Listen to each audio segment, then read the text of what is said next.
Hello, welcome to AMPRO. This short video will take us through PO requests. Before logging on to PO requests, a user will need to be set up in AMPRO.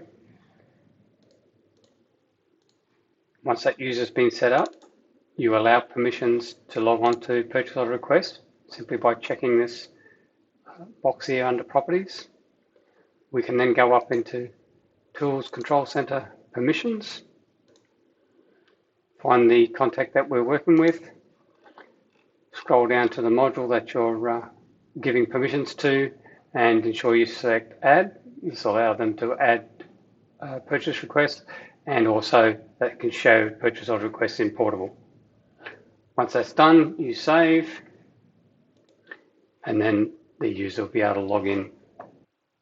From here, the user will select purchase order, select Add, enter in a date that he's expecting it to be delivered by, the reason for the purchase request, select the supplier that they wish to purchase from, then select the store we're using for. Any other information can be placed in over here. We then select items and add. Now if the item is for a particular job, they can search for the job by typing in part of the description or the job code. And then they can select from the stores that they're allowed to see.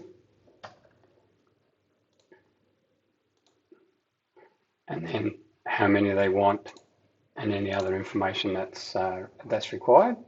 So if the part is not stocked, you can just add it straight in by going Add and going straight to the description.